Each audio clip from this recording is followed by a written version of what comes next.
PTV news కి స్వాగతం. ఇక డీటెయిల్స్ చూస్తే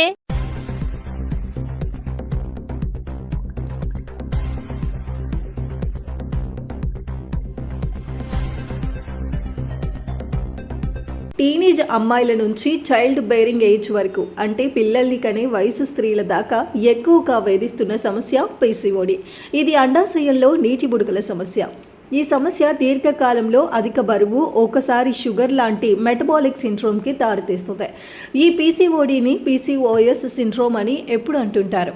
వీటి లక్షణాలేంటి? సంతానలేమి సమస్యలకి ఇది ప్రధాన కారణమా? ట్రీట్మెంట్ ఎప్పుడు తప్పనిసరి? జీవనశైలి మార్పులతో దీన్ని ఎంతవరకు అధిగమించవచ్చు? మనకి తెలియజేసేందుకు Amalapuram Sai Sravanthi hospitals senior gynaecologist, laparoscopic surgeon doctor Sai Sravanthi సిద్ధంగా ఉన్నారు. ఆ వివరాలు ఏంటో ఈనాటి పీటీవీ హెల్త్ ఈజ్ వెల్త్ బులెటిన్లో చూద్దాం.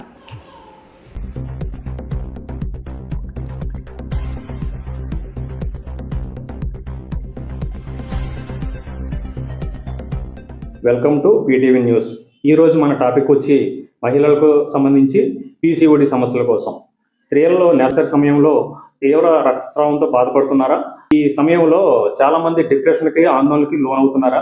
అంతేకాకుండా చాలామంది మహిళల్లో పీసీఓడి సమస్యలతో పాటు చాలా సంతానలేమి సమస్యలు, బ్లాక్ బీడింగ్ సమస్యలు, దాంతోపాటు మనకి గర్భాశయ కంతులు, ఇటువంటివన్నీ కూడా ఎన్నో సమస్యలు వేధిస్తూ ఉంటాయి. ఇలాంటి సమస్యలన్నింటికి కూడా చక్కని వైద్య సలహాలు ఇచ్చేందుకు మనతో పాటు Amalapuram Sai Sravanthi hospital gynaecologist doctor Sai Sravanthi గారు మనతో ఉన్నారు. వారిని అడిగి మరిన్ని విషయాలు అడిగి తెలుసుకునే ప్రయత్నం చేద్దాం. నమస్తే డాక్టర్ గారు. అసలు ఈ రోజు పీసీఓడి సమస్యలకు సంబంధించి అసలు గతంలో ఉన్నాయా? ఈ పీసీఓడి సమస్యలు ఈ మధ్య కాలంలో చాలా మందిని వేధిస్తూ ఉన్నాయి. వీటికి సంబంధించి మీరేం చెప్తారు? నమస్తే అండి, నేను doctor T Sai Sravanthi, gynaecologist, Sai Sravanthi hospital Amalapuram. So ముందుగా పీటీవీ న్యూస్ వారికి ఈ అవకాశం నాకు ఇచ్చినందుకు కృతజ్ఞతలు అండ్ ధన్యవాదాలు. సో పీసీఓడి అనేది ఈ మధ్యకాలంలో ఎక్కువగా వింటున్నాం మనం. నెలసరి ఇబ్బందులతో చాలామంది సఫర్ అవుతున్నారు. అలాగే యుక్త వయసులో కానీ ఏ వయసుతో సంబంధం లేదండి, ప్రతి వయసులో ఉన్న లేడీస్ అందరికీ ఈ పీసీఓడి వల్ల ఇబ్బందులు కలుగుతున్నారు. అసలు గతంలో పీసీఓడి సమస్యలు అనేవి లేవు, ఈ మధ్య కాలంలో పీసీఓడి సమస్యలు ఎక్కువ అవుతా ఉన్నాయి. అసలు పీసీఓడి అంటే ఏంటి? పీసీఓడికి సంబంధించిన లక్షణాలు ఏమేమో? నమస్తే అండి. సో ఈ పీసీఓడి అంటే పాలిసిస్టిక్ ఒవేరియన్ డిసీజ్ అండి. సో ఇప్పుడు తరచుగా మనం అందరి నోట ఈ పదమే వింటున్నాం. అసలు పీసీఓడి ఎప్పుడు డయాగ్నోస్ చేయాలి అంటే, ఎవరికైనా నెలసరి ఇబ్బందులు ఉన్నప్పుడు, అంటే ఇర్రెగ్యులర్ పీరియడ్స్ ఉన్నప్పుడు, వాళ్ళు సడన్గా ఏమైనా వెయిట్ గెయిన్ అయినా, లేకపోతే అన్వాంటెడ్ హెయిర్ ఉన్నా, లేదా ఎక్సెసివ్ హెయిర్ ఫాల్ ఉన్నా, సో వీటితో పాటుగా మనం స్కాన్ చేసినప్పుడు కనుక వాళ్ళ అండాశయంలో నీటి బుడగలు అంటే ఫాలికల్స్ అనేవి చిన్న చిన్న వాటర్ బబుల్స్లా ఉంటాయండి. అలా మల్టిపుల్ ఫాలికల్స్ ఎక్కువగా ఐడెంటిఫై చేసినప్పుడు, సో ఇవన్నీ అంటే ఒక్క సిమ్టమ్ని బట్టి మనం పీసీఓడి అని చెప్పమండి, ఒక్క స్కాన్లో ఉండడం వల్ల మనం పీసీఓడి అని చెప్పం. సో ఇవన్నీ కలిపి కనుక ఉంటే అప్పుడు మనం పీసీఓడి ఉన్నట్టు డయాగ్నోస్ చేస్తాం.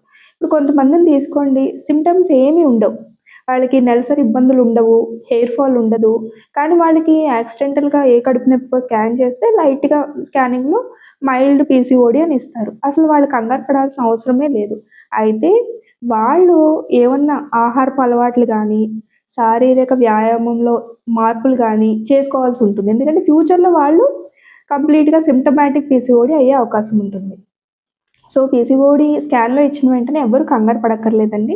సిమ్టమ్స్ ఉంటేనే దాన్ని బట్టి ట్రీట్మెంట్ చేసుకోవాలి. పీసీఓడి అసలు ఎందుకు వస్తుంది అని అంటే కనుక దీనికి చాలా కారణాలు ఉన్నాయండి.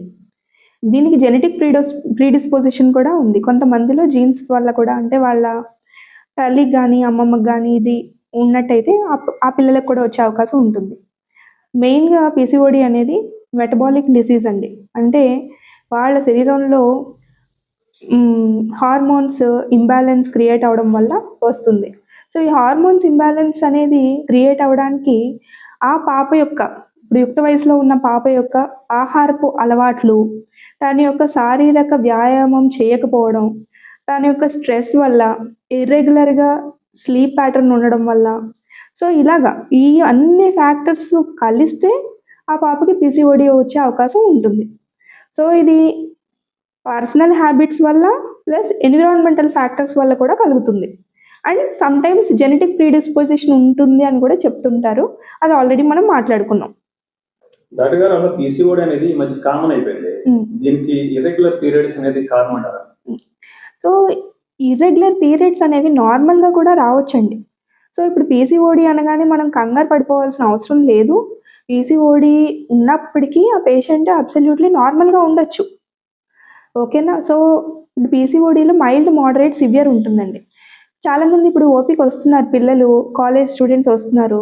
వాళ్ళు డైరెక్ట్గా రావడంతోనే, మేడం గారు నాకు పీసీఓడి ఉందండి, ఇప్పుడు ఏం చేయమంటారు, నాకు చాలా భయంగా ఉంది, నాకు వేరే ఏదైనా ఇబ్బందులు అయిపోతాయా అని అడుగుతున్నారు.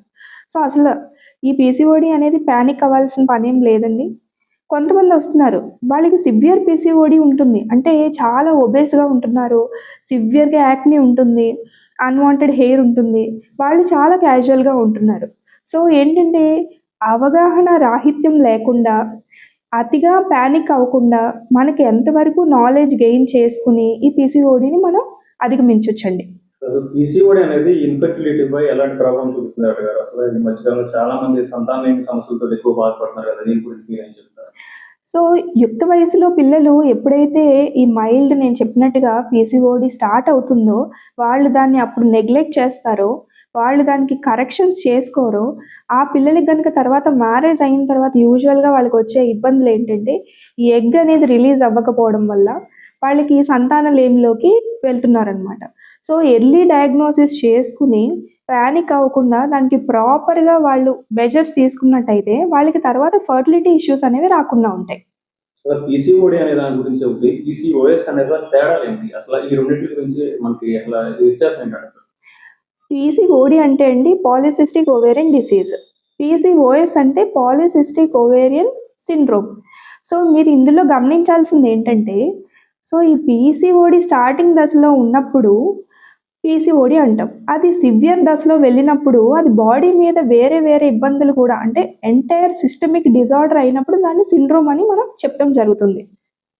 స్త్రీలలో లోయర్ అబ్డామిన్ పెయిన్ అనేది ఎక్కువగా వస్తూ ఉంటుంది, దాంతో బయట డిశ్చార్జ్ కూడా ఎక్కువ సమస్యలు వస్తూ ఉంటాయి. దీనికి సంబంధించి సూచనలు ఏంటి? స్త్రీల్లోనండి మామూలుగాను మనం ఇంట్లో వాళ్ళని తీసుకున్నా, లేకపోతే మనకి దగ్గర బంధువుల్ని ఎవరిని తీసుకున్నా కూడా యూజువల్గా వాళ్ళకి యూరిన్ ఇన్ఫెక్షన్స్ అనేవి వస్తుంటాయండి. జెంట్స్తో పోలిస్తే స్త్రీలలో యూరిన్ ఇన్ఫెక్షన్స్ ఎక్కువ. సో ఆ ఇన్ఫెక్షన్స్ వాళ్ళు నెగ్లెక్ట్ చేస్తారు. వర్క్లో ఉండి వేరే వేరే బిజీగా ఉండడం వల్ల ఏం కాదులే అదే తగ్గిపోతుందిలే అని నెగ్లెక్ట్ చేస్తారు. ఆ చిన్న చిన్న ఇన్ఫెక్షన్స్ స్టార్టింగ్లో వాళ్ళు నెగ్లెక్ట్ చేయడం వల్ల అవి తర్వాత గర్భసంచి ఇన్ఫెక్షన్స్ కానీ, పెల్విక్ ఇన్ఫెక్షన్స్ కానీ దారితీస్తాయి అన్నమాట. దానివల్ల వాళ్ళకి కడుపు నొప్పి రావడం ఫ్రీక్వెంట్గా, తర్వాత మెన్స్ట్రల్ ఇర్రెగ్యులారిటీస్ రావడం, నెలసరిలో తీవ్రమైన నొప్పి రావడం, ఇవన్నీ జరుగుతుంటుంది. సో స్టార్టింగ్ దశలో ఏ ప్రాబ్లమ్ని మనం నెగ్లెక్ట్ చేసినా కూడా అది వేరే కాంప్లికేషన్స్కి దారితీస్తుంది. సో ఈ urine infections, vaginal infections neglect చేయడం వల్ల వాళ్ళకి పొత్తి కడుపు నొప్పి రావడం అని, నెలసరిలో తీవ్రమైన పెయిన్ రావడం కానీ జరుగుతుంది. ముఖ్యంగా మహిళల్లో ఈ మధ్య కాలంలో బ్లాక్ బ్లీడింగ్ సమస్యలు కూడా ఎక్కువ అవుతూ ఉన్నాయి. తీవ్ర ఆందోళన కూడా దీని గురించి చెందుతూ ఉంటుంది, డిప్రెషన్ కదా లోన్ అవుతుంటారు. దీన్ని నిర్లక్ష్యం చేస్తే వచ్చే ఇబ్బందులు ఏంటంటారు అసలు? ఈ బ్లాక్ బ్లీడింగ్ కానీ, చెడు రక్తం బయటికి వెళ్ళిపోవడం కానీ చాలామంది అపోహపడుతున్నారండి. బాడీలో ఏ బ్లడ్ కూడా చెడు రక్తం కాదండి. ఇప్పుడు మెన్స్ట్రల్ బ్లడ్ అనేది చెడు రక్తం అని ఇదివరకు పూర్వం చెప్పేవారు. ఎక్కువ బ్లీడింగ్ అయిపోతుంటే, బాడీలో నుంచి ఎక్కువ బ్లడ్ బయటకు వెళ్ళిపోతుంటే ఉన్న వేస్ట్ అంతా బయటకు వెళ్ళిపోతుంది అని అనుకుంటున్నారు. అది చాలా అపోహ అండి. అలా అవడం వల్ల వాళ్ళ హిమోగ్లోబిన్ పడిపోతుంది, వాళ్ళు శారీరకంగా చాలా వీక్ అయిపోతున్నారు, అనీమిక్ స్టేటస్లోకి వెళ్తున్నారు, వేరే వేరే కాంప్లికేషన్స్కి దారితీస్తుంది. ఎప్పుడు కూడా స్త్రీలలో తీసుకుంటే ఈ మెన్స్ట్రల్ డేస్ అనేవి 21 డేస్కి మించి 35 డేస్ లోపల రావాలండి. ప్రతి సైకిల్ తీసుకుంటే నెలకి 2 సార్లు డేట్ రావడం అనేది కరెక్ట్ కాదండి. అలాగే 35 డేస్ దాటిన తర్వాత డేట్ రావడం కూడా కరెక్ట్ కాదు. కొంతమందికి ఎస్పెషల్లీ పీసీఓడి ఉన్న వాళ్ళకి కానీ, వాళ్ళకి ఏమవుతుందంటే 2-3 నెలలకు ఒకసారి డేట్ వస్తూ ఉంటుంది. ఈ 2-3 నెలలకి డేట్ వచ్చిన తర్వాత 15 డేస్ 20 డేస్ బ్లీడింగ్ అయిపోతుంటుంది. సో వాళ్ళ ఇంట్లో వాళ్ళు ఏం చెప్తారంటే, ఈ 3 నెలల నుంచి నీకు బ్లీడింగ్ అవ్వలేదు కదమ్మా, ఇప్పుడు ఉన్న వేస్ట్ అంతా బయటకు వెళ్ళిపోతుంది, ఎంత ఎక్కువ బ్లీడింగ్ అయితే అంత మంచిది అని చెప్తుంటారు. వీళ్ళు కూడా అదే నిజం అనుకుని అలా ఉండిపోతారు. వాళ్ళు ఫైనల్గా ఇంకా వాళ్ళకి నీరసం వచ్చేసి కళ్ళు తిరిగిపోతున్న స్టేజ్కి ఇంకేం చేయలేని పరిస్థితుల్లో ఉన్నప్పుడు మన దగ్గరికి వస్తారు, డాక్టర్ దగ్గరికి వస్తారు. ఒక్కసారి వాళ్ళ బ్లడ్ మనం టెస్ట్ చేసి చూస్తే ఏమనిపిస్తుంది అంటే 3 గ్రామ్స్ 4 గ్రామ్స్ 5 గ్రామ్స్ వచ్చేస్తుంటుంది. సో వాళ్ళ బాడీలో వాళ్ళు అప్పటి వరకు వాళ్ళకి ఉన్న ఒక 10 పాయింట్స్ బ్లడ్ అనేది ఆ 15 డేస్లో లాస్ అయిపోయి 5 గ్రామ్స్కి వచ్చేస్తుంది. సివియర్ అనీమిక్ అయిపోతున్నారు. సో మీరందరూ తెలుసుకోవాల్సిన విషయం ఏంటంటే అండి, అసలు ఎట్టి పరిస్థితుల్లో 3 మంత్స్కి వచ్చినా కూడా, 6 మంత్స్కి వచ్చినా, లేకపోతే నెల దాటి డేట్ వచ్చినా కూడా 5 డేస్ లోపల బ్లీడింగ్ అనేది స్టాప్ అయిపోవాలి. చెడు రక్తం అనేది ఏమీ ఉండదు. మీరు లాస్ అయ్యేదంతా కూడా మీరు బాడీలో ఏర్పరచుకున్న మీ రక్తం మాత్రం లాస్ అయిపోతున్నారు. డాక్టర్ గారు, అసలు గర్భాశయ కంతులు అనేవి అలా ఫైబ్రాయిడ్స్ అనేవి వస్తుంటాయి. అసలు ఎందుకు వస్తుంటాయి అంటారు? వీటిని ఎలా గుర్తించాలి? దాన్ని తీసుకోవాల్సిన జాగ్రత్తలు? సో ఈ గర్భాశయంలో కంతుల్ని యూజువల్గా మనం ఫైబ్రాయిడ్స్ అంటామండి. కొన్నిసార్లు గర్భసంచి బయట అంటే ఓవరీస్ నుంచి కానీ, ట్యూబ్స్ నుంచి కానీ కూడా కంతులు రావచ్చు. సో అవి వాటిని ప్లేస్ని బట్టి వాటి సిమ్టమ్స్ ఉంటాయి. యూజువల్గా లేడీస్లో కంతులు ఉన్నప్పుడు మనకి సిమ్టమ్స్ ఏంటంటే పొత్తికడుపు హెవీగా అనిపించడం, పొత్తికడుపు పెరుగుతున్నట్టుగా అనిపించడం, లేకపోతే నెలసరిలోనూ ఓవర్ బ్లీడింగ్ అవ్వడం, లేదంటే నెలసరిలో విపరీతమైన నొప్పి రావడం, ఇవన్నీ కూడా సిమ్టమ్స్ అండి. సో యూజువల్గా ఇలాంటి సిమ్టమ్స్ వచ్చినప్పుడు నేను ఇందాక చెప్పినట్టుగా అది నార్మల్ అని తీసుకోకుండా మీరు కనుక మీ గైనకాలజిస్ట్ని కన్సల్ట్ చేస్తే దానికి తగిన టెస్టులు చేసి మనం కంతులు ఉన్నాయని ధృవీకరించిన తర్వాత మీ సిమ్టమ్స్ని బట్టి, మీ వయసుని బట్టి ట్రీట్మెంట్ ఉంటుందండి. అన్ని కంతులకి ఆపరేషన్ అవసరం లేదు. కొన్ని కంతులు మెడిసిన్ ద్వారా మనం కవర్ చేయొచ్చు. ఇప్పుడు గర్భసంచి కంతులు అనేవి యుక్త వయసులో ఉన్న వాళ్ళకి రావచ్చు. ఓవేరియన్ సిస్టులు అనేవి యుక్త వయసులో ఉన్న వాళ్ళకి రావచ్చు. మ్యారేజ్ అయిన తర్వాత పిల్లల కోసం ప్రయత్నం చేస్తున్న వాళ్ళకి రావచ్చు. లేకపోతే 40 ఏళ్ల వయసు దరిదాపుల్లో ఉన్న వాళ్ళకి, మెనోపాజ్ దగ్గరలో ఉన్న వాళ్ళకి కూడా రావచ్చు. అయితే ఏజ్ని బట్టి వాళ్ళ ట్రీట్మెంట్ ఉంటుందండి. పేషెంట్ సిమ్టమ్స్ని బట్టి ట్రీట్మెంట్ ఉంటుంది. డాక్టర్ గారు, అసలు ఈ గర్భసంచి అనేది ఏ టైంలో పాడవుతుంది? అసలు ఎందుకు పాడయ్యే అవకాశం ఉంది? గర్భసంచి పాడవడం అంటే అండి, ఇన్ఫెక్షన్ కలిగినప్పుడు గర్భసంచికి ఆ ఇన్ఫెక్షన్ తొలి దశలో మనం ట్రీట్ చేసుకున్నప్పుడు అది క్రానిక్ ఇన్ఫెక్షన్కి దారితీస్తుంది. క్రానిక్ ఇన్ఫెక్షన్కి దారితీసినప్పుడు దాని కంప్లైంట్స్ ఎలా ఉంటాయంటే ఓవర్ బ్లీడింగ్ కానీ, వైట్ డిశ్చార్జ్ విత్ కొంచెం స్మెల్ రావడం, పెయిన్ రావడం, ఇవన్నీ ఉంటుందండి. అది ఏ వయసు అయినా కాదండి. ఇప్పుడు చిన్న వయసులో అంటే లైక్ స్కూల్కి వెళ్ళే పిల్లల దగ్గర నుంచి ఎవరికైనా కూడా ఇన్ఫెక్షన్స్ రావచ్చండి. వాళ్ళ యొక్క శరీర తత్వాన్ని బట్టి, వాళ్ళకున్న ఇమ్యూన్ పవర్ని బట్టి, వాళ్ళు తీసుకునే ఫుడ్ హ్యాబిట్స్ని బట్టి, వాళ్ళు తీసుకునే వాటర్ ఇంటేక్ని బట్టి ఈ ఇన్ఫెక్షన్స్ తీవ్రత అనేది డిపెండ్ అవుతుందండి. డాక్టర్ గారు, అసలు గర్భసంచి ఆపరేషన్ అనేది తప్పనిసరా? అసలు దీనికి సంబంధించి మెడిసిన్ తోటి ఏమైనా క్యూర్ అయ్యే అవకాశం ఉందా? గర్భసంచి ఆపరేషన్ అనేది తప్పనిసరి కాదండి. ఖచ్చితంగా చేయాలని ఏం లేదు. అది ఎప్పుడు కూడా మనం పేషెంట్ యొక్క కంప్లైంట్స్ని బట్టి, వాళ్ళ యొక్క వయసుని బట్టి మనం డిసైడ్ చేస్తామండి. ఈ ఆపరేషన్ ఎప్పుడు కంపల్సరీ అని చెప్తామంటే, మనం అది చేయించుకోకపోతే ఫ్యూచర్లో ఏమన్నా దానివల్ల ప్రాణానికి రిస్క్ ఉంటుంది, లేకపోతే క్యాన్సర్ వచ్చే రిస్క్ ఉంటుంది అని తెలిసినప్పుడు మనం అడ్వైస్ చేస్తాం. డాక్టర్ గారు, ఈ మధ్య కాలంలో ఎక్కువ గర్భాశయ క్యాన్సర్ కూడా వస్తుంది. వ్యాక్సిన్ వచ్చిందని చెప్పి అంటారు. దానికి సక్సెస్ రేట్ అనేది ఏ విధంగా ఉంది? వ్యాక్సిన్ అనేది ఏజ్ అని చెప్పి సూచిస్తారు. అవునండి. ఈ మధ్య కాలంలో అని మనం అనుకుంటున్నాం, కానీ ఈ గర్భసంచి క్యాన్సర్ కలగకుండా వ్యాక్సిన్ అనేది మనకి వే బ్యాక్ 2006లో స్టార్ట్ అయిందండి. ఫస్ట్ వ్యాక్సిన్ అప్పుడు కనుక్కున్నారు. అయితే దీంట్లో ఇప్పుడు చాలా వరకు అడ్వాన్స్మెంట్ వచ్చిందండి. ఈ అసలు గర్భసంచి క్యాన్సర్ కానీ ఎందువల్ల కలుగుతుందంటే హెచ్పివి వైరస్ అని ఒక వైరస్ ఉంటుందండి. ఆ వైరస్ వల్ల క్యాన్సర్ కలుగుతుంది. సో ఇప్పుడు దానికి వ్యాక్సిన్ అనేది ఏంటంటే HPV vaccine, human papilloma virus vaccine అనమాట. ఈ వ్యాక్సిన్ ఏం చేస్తుందంటే మన బాడీలో వ్యాక్సిన్ చేసుకున్న తర్వాత మన బాడీలో యాంటీబాడీస్ ప్రొడ్యూస్ అవుతాయి. ఈ యాంటీబాడీస్ అనేవి మనకి ఈ వైరస్ నుంచి అటాక్ అయినప్పుడు దాన్ని ప్రివెంట్ చేస్తుంది. అప్పుడు ప్రివెంట్ చేసినప్పుడు వైరస్ వల్ల కలిగే క్యాన్సర్లు కూడా మనకి రాకుండా ఉంటాయి. సో నేను మీకు ఇప్పుడు ఏమేం క్యాన్సర్లు ప్రివెంట్ చేయొచ్చో చెప్తాను. ఈ గర్భసంచి క్యాన్సరు, సర్వైకల్ క్యాన్సరు, తర్వాత anal cancer, head and neck cancers అంటే థ్రోట్, ఓరోఫారింగ్స్, ఈ క్యాన్సర్స్ కూడా ప్రివెంట్ చేయొచ్చు. తర్వాత స్త్రీలలో వచ్చేటప్పటికి వాల్వల్ క్యాన్సర్స్, వెజైనల్ క్యాన్సర్స్ ప్రివెంట్ చేయొచ్చు.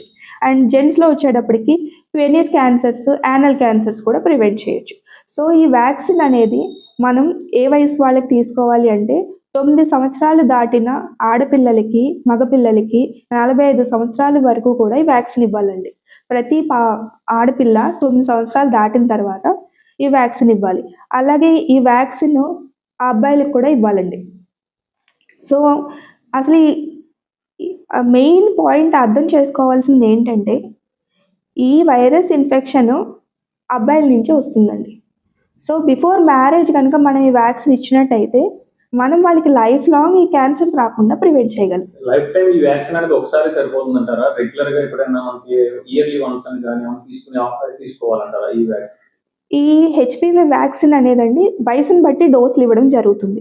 సో ఇందులో నేను మీకు చెప్పున్నాను ఆల్రెడీ, వ్యాక్సిన్ వైరస్కి అగేనెస్ట్ కాబట్టి ఇనీషియల్గా మనం ఇది ఒక 2006లో స్టార్ట్ చేసినప్పుడు 2 వైరస్లకి అగేనెస్ట్గా క్రియేట్ చేశారండి. ఆ తర్వాత అడ్వాన్స్మెంట్ ఏం జరిగిందంటే 4 వైరస్లకి అగేనెస్ట్గా చేశారు. రీసెంట్గా 9 వైరస్లకి అగేనెస్ట్గా చేశారు. సో గాడాసిల్ 4, 9 ఉన్నాయండి. అలాగే సర్వారిక్స్ ఉంది. సర్వారిక్స్ అంటే 2 వైరసెస్కి అగేనెస్ట్, గాడాసిల్ 4 అంటే 4 వైరస్కి అగేనెస్ట్, అండ్ గాడాసిల్ 9 అంటే 9 వైరస్కి అగేనెస్ట్. సో మనకి నెంబర్ ఆఫ్ వైరస్ పెరిగే కొలది మనకి ప్రొటెక్షన్ పెరుగుతుంది. ఆల్మోస్ట్ 90 to 95% ప్రొటెక్షన్ ఉంటుందండి ఇప్పుడు గాడాసిల్ 9కి అయితే. సో మీరు ఇందాక అడిగారు, వయసుని బట్టి అయితే 9 సంవత్సరాల నుంచి 15 సంవత్సరాల లోపల ఆడపిల్లలకి మగపిల్లలకి 2 డోసులు సరిపోతాయండి. 0 డోస్ ఇచ్చిన తర్వాత 2 నెలలకి సెకండ్ డోస్ ఇస్తాం. ఈ డోస్ అనేది ప్రివెంటివ్ అంటారా? లేకపోతే వచ్చిన తర్వాత చేసుకోవాలా? కంప్లైంట్ వచ్చిన తర్వాత వ్యాక్సిన్ ఇది ప్రివెన్షన్ కోసం అండి, ప్రివెన్షన్ కోసం. ఒకవేళ 15 సంవత్సరాలు దాటిన వాళ్ళకి 45 సంవత్సరాలు వరకు ఇది వేసుకోవచ్చు కాబట్టి వాళ్ళకి 3 డోసులు అవసరం అవుతాయండి. ఫస్ట్ 0 డోసు, 2 నెలల తర్వాత సెకండ్ డోసు, థర్డ్ డోస్ వచ్చినప్పటికి 6 months తర్వాత చేయించుకోవాలి. సో కంప్లీట్గా 3 డోసులు తీసుకుంటేనే షెడ్యూల్ కంప్లీట్ అయినట్టు. అప్పుడు మనకి 90 to 95% ప్రొటెక్షన్ వస్తున్నట్టు. దీనిలో సక్సెస్ రేట్ అనేది మీరు ఎంతవరకు చెప్తారు? అలా ఏమన్నా ఉన్నాయా మనకి సక్సెస్ అవ్వని కేసులు కానీ లేకపోతే ఫెయిల్యూర్స్ వ్యాక్సిన్ తీసుకున్న తర్వాత డెఫినెట్గా ఇన్సిడెన్స్ తగ్గిపోతుందండి. నేను ఏదైతే ఇన్ఫెక్షన్స్కి ఎక్కువ గురవుతున్నారని చెప్పానో, పిల్లల దగ్గర నుంచి మ్యారేజ్ అయిన వాళ్ళు లేకపోతే మెనోపాజ్ దశలో ఉన్న వాళ్ళు కూడా ఈ వ్యాక్సిన్ తీసుకోవడం వల్ల డెఫినెట్గా యూజ్ ఉంటుందండి. And as early as possible vaccine తీసుకుంటే రిజల్ట్ కూడా అంత బాగుంటుందండి. క్యాన్సర్ అనేది, గర్భాశయ క్యాన్సర్ అనేది ఐడెంటిఫై అయిన తర్వాత మనకి ఈ వ్యాక్సిన్ ఇస్తే ఏమైనా ఉపయోగం ఉంటుందంటారా? గర్భసంచి క్యాన్సర్ ఐడెంటిఫై అయిన తర్వాత వ్యాక్సిన్ అంత యూజ్ ఉండదండి. సో ప్రివెన్షన్ కోసం వ్యాక్సిన్ బాగా పనిచేస్తుంది. వన్స్ ఐడెంటిఫై అయిన తర్వాత దానికి ఇంకా ట్రీట్మెంట్ చేసుకోవాలి, క్యాన్సర్ ట్రీట్మెంట్ చేసుకోవాలి. డాక్టర్ గారు, ఇప్పుడు ఈ మధ్య కాలంలో అమ్మాయిల్లో చిన్న వయసులోనే ఎర్లీ మెచ్యూర్ అనేది అవుతూ ఉన్నారు. దీనికి సంబంధించిన రీజన్స్ ఏమై ఉంటాయి? అవునండి, ఇది వరకు మెచ్యూర్ అవ్వడానికి కనీసం 11 సంవత్సరాలు దాటేవారు ఆడపిల్లలకి. ఇప్పుడు చూస్తుంటే మనం 9 ఇయర్స్కి 8 ఇయర్స్కి కూడా మెచ్యూర్ అయిపోతున్నారు. దాన్ని ఒక్కొక్కసారి మనం దాన్ని ప్రీకాషియస్ ప్యూబర్టీ కింద పరిగణించాలి. సో దాన్ని మనం ప్రివెంట్ చేయడానికి, ఇది ఇప్పుడు మొక్కై వంగనిది మానే వంగుతుందా అని అంటారు చూసారా, అలాగే మనం చిన్న వయసు నుంచి వాళ్ళకి మంచి ఆహారపు అలవాట్లు, మంచి లైఫ్ స్టైల్ కనుక మనం అలవాటు చేయకపోతే అండి, ఇప్పుడు స్కూల్స్లో కూడా వ్యాయామం అనేది చాలా తగ్గిపోయింది. అండ్ స్కూల్స్లో యూజువల్గా పిల్లలందరూ కంప్లైంట్ చేసేది ఏంటంటే వాటర్ ఇంటేక్ తీసుకోవడానికి వాష్రూమ్స్ అవి బాగుండట్లేదని, సరిగ్గా వాటర్ తాగట్లేదు. పేరెంట్స్ అందరూ కూడా కంప్లైంట్ చేస్తారు. సో ప్రతి స్టెప్లో కూడా మనం చేయాల్సిన మోడిఫికేషన్స్ అన్నీ చేసుకున్నట్టయితే ఈ నెక్స్ట్ జనరేషన్ పిల్లలందరూ కూడా దీని నుంచి ఎఫెక్ట్ అవ్వకుండా మనం కాపాడొచ్చు. సో ఇప్పుడు ఎర్లీగా మెచ్యూర్ అవుతున్నారంటే వాళ్ళకి మనం ఇచ్చే ఫుడ్ ఐటమ్స్ అండి, ప్రాసెస్డ్ ఫుడ్స్ ఎక్కువ వాడటం జరుగుతుంది. ఇది వరకు ఫుడ్ తీసుకున్న తర్వాత అంత ఎక్కువగా కల్తీ అనేది ఉండేది కాదు. సో ఇప్పుడు ఫుడ్లో కూడా చాలా మనం అసెస్ చేయలేకపోతాం ఏం జరుగుతుంది అనేది.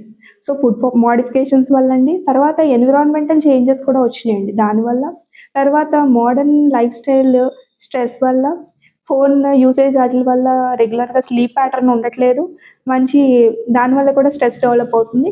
సో ఇవన్నీ ఎర్లీ ఏజ్ నుంచి డెవలప్ అవడం వల్ల వాళ్ళకి ఎర్లీగా హార్మోనల్ ఇంబ్యాలెన్స్ స్టార్ట్ అవుతుంది. వన్స్ హార్మోనల్ ఇంబ్యాలెన్స్ స్టార్ట్ అయినప్పుడు ఎర్లీగా వాళ్ళకి మెచ్యూరిటీ వచ్చేస్తుంది. అలా చిన్న అమ్మాయిలు అలాగా మనకి ముందస్తుగానే ఎలాగ మెచ్యూర్ అవ్వడం, దానికి సంబంధించి ఇర్రెగ్యులర్ పీరియడ్స్ అవే ఎక్కువగా మనకి 10 days 2 days కూడా కనిపించినప్పుడు చాలా డిప్రెషన్ లోన్ అవుతూ ఉంటారు వయసులో, చిన్న వయసులో. దీనికి సంబంధించి మీరు ఇచ్చే సూచన సలహా? సో ముందుగా ఏదైనా కూడా అండి వాళ్ళ పర్సనల్ హ్యాబిట్స్ అనేది మార్చాలండి, ఫుడ్ హ్యాబిట్స్ని మార్చాలి, వాళ్ళకి వ్యాయామం ఉండేలా చూసుకోవాలి. నెక్స్ట్ రెగ్యులర్గా టైం టు టైం వాళ్ళకి రెగ్యులర్ యాక్టివిటీ అనేది ఉండాలండి. సో ఇవన్నీ కనుక మనం ప్రతి స్మాల్ విషయంలో కూడా జాగ్రత్త తీసుకున్నట్టయితే కొంతవరకు, అంటే ఇప్పుడు ఎన్విరాన్మెంటల్ ఫ్యాక్టర్స్ అన్నీ మన చేతుల్లో ఉండవండి. కానీ మన చేతుల్లో మన ఇంట్లో మనం చేయగలిగిన మోడిఫికేషన్స్ మనం చేసుకున్నట్టయితే కొంతవరకు మనం సరి చేసుకోవచ్చు. అండ్ ఐడెంటిఫికేషన్ అండి, ఎర్లీగా ఐడెంటిఫై చేసుకోవాలి. పిల్లలు ఇప్పుడు సడన్గా వెయిట్ వచ్చేస్తారండి, అప్పుడు దాకా సన్నగా ఉంటారు. ఒక 6 months 1 yearలో సడన్గా 10 kgs పుటాన్ అయిపోతారు. ఎక్కువగా ఫుడ్ తీసేసుకుంటారు, ఆ ఫుడ్ కూడా జంక్ ఫుడ్ లైక్ చేస్తారు. సో జంక్ ఫుడ్ని అవాయిడ్ చేసి ఫ్రూట్స్ వెజిటేబుల్స్ ఎక్కువ తీసుకునేలా చేయాలి. సో ఎర్లీ వెయిట్ గెయిన్ వస్తున్నారంటే మనకు అనుమానం వచ్చి చెక్ చేస్తే కనుక వాళ్ళకి ఈ పీసీఓడి పాలిసిస్టిక్ డిసీజ్ అనేది స్టార్ట్ అవుతుంది. అప్పుడు మనం చూసుకొని వెంటనే మార్పులు స్టార్ట్ చేసామనుకోండి, వెంటనే వాళ్ళు నార్మల్ అయిపోయే అవకాశం ఉంటుంది. డాక్టర్ గారు, అసలు పీసీఓడి సమస్యలకు సంబంధించి కానీ, డిప్రెషన్ సంబంధించి కానీ, మహిళలకు సంబంధించి చాలా మంచి విషయాలు చెప్పారు. అసలు ఈ సమస్యలన్నిటికీ కూడా మనకి మీరు వాళ్ళకి ఇచ్చే సూచనలు, సలహాలు ఏంటి? అసలు వీటిని అధిగమించాలంటే ఏం చేయాలి? సో యాక్చువల్గాను ఇప్పుడు ఇది చాలా కాంప్లెక్స్ ప్రాసెస్ అండి. అంటే ఒక్క మార్పుతోటి ఇది మనం ప్రివెంట్ చేయలేం, కానీ మనం అందరం కూడా స్లోగా అది ప్రాసెస్లో చేంజ్ అనేది చాలా నెమ్మదిగా స్టార్ట్ చేసినా కూడా లాంగ్ రన్లో ఉపయోగపడుతుందండి. నేను అన్నట్టుగా మనం మార్నింగ్ లేచినప్పటి నుంచి మనం చేసే ప్రతి పనిలోనూ మార్పు చేసుకోవాలండి. పీసీఓడిని మనం అధిగమించాలి అంటే ఇప్పుడు పిల్లల విషయంలో కానీ, పెద్దవాళ్ళ విషయంలో కానీ, ప్రతి స్త్రీల విషయంలో కానీ, ప్రతి ఒక్కళ్ళు కూడా వాళ్ళు చేయాల్సింది ఏంటంటే వాళ్ళకు ఉన్నంతలో వాళ్ళు లైఫ్ స్టైల్ని మాడిఫై చేసుకోవాలండి. ఇప్పుడు బిజీ లైఫ్ స్టైల్ ఉంటుంది, అసలు టైం ఉండదు, అయినా కూడా వాళ్ళంతటి వాళ్ళు ఒక 30 minutes డైలీ ఎక్సర్సైజ్ అనేది చేసుకోవాలి. అండ్ ఫుడ్ విషయానికి వచ్చినప్పుడు ఎంత వీలైతే అంత వాళ్ళు ఫ్రూట్స్ కానీ వెజిటేబుల్స్ కానీ తీసుకోవడానికి ప్రిఫర్ చేయాలి. Out side food like snacks, junk food, processed foods, burgers, pizzas, next మెయిన్గా మనకి లోకల్గా బిర్యానీస్ ఒకటి, out side biryanis, next noodles, panipuri, ఇవన్నీ కూడా కంప్లీట్గా స్టాప్ చేయాలండి. ఏదన్నా ఏం కావాలన్నా కూడా హోమ్ మేడ్ ప్రిఫర్ చేయాలి. నెక్స్ట్ వాళ్ళు మిల్క్ సంబంధించిన ఐటమ్స్ కానీ అవి ఎంతవరకు సేఫ్ అన్నది కూడా చూసుకోవాలి. ప్రాసెస్డ్ ఫుడ్స్కి దూరంగా ఉండాలి. అండ్ ఇంట్లో పెద్దవాళ్ళు ఎక్సర్సైజ్ చేస్తే ఆటోమేటిక్గా పిల్లలు కూడా ఎక్సర్సైజ్ అనేది స్టార్ట్ చేస్తారు. వాళ్ళకి కూడా చిన్న వయసు నుంచి పర్సనల్ హ్యాబిట్స్, వాళ్ళు ఎక్సర్సైజ్ అనేది ఒక భాగం అవుతుంది. మనం ఈ కాంప్లికేషన్స్, హార్మోనల్ ఇంబ్యాలెన్స్ అనేది ప్రివెంట్ చేయడం వల్ల పీసీఓడిని కూడా దూరంగా పెట్టొచ్చండి. పీసీఓడి గురించి ఎక్కువగా ప్యానిక్ అవ్వాల్సిన అవసరం ఏం లేదండి. అలాగే దాన్ని అశ్రద్ధ కూడా చేయకూడదు. సో మనకి కరెక్ట్ అవగాహన తెలుసుకుని దాని పట్ల నాలెడ్జ్ మనం గ్రహించి తగు జాగ్రత్తలు తీసుకుంటే ఈ పీసీఓడి వల్ల వచ్చే ఫ్యూచర్ కాంప్లికేషన్స్ని కానీ అన్నీ మనం చక్కగా అవాయిడ్ చేసుకోవచ్చు. సో పీటీవీ ప్రేక్షకులందరికీ నమస్కారం. ఈరోజు ఈటీవీ న్యూస్ వారు హెల్త్ ఈజ్ వెల్త్ కార్యక్రమం ద్వారా ఈ అవేర్నెస్ కలిగించడం కోసం పీసీఓడి గురించి, తర్వాత స్త్రీలకు నెలసరిలో వచ్చే సమస్యల గురించి చర్చించడం జరుగుతుంది. సో ఈ అవకాశం ఇచ్చినందుకు వారి కృతజ్ఞతలు.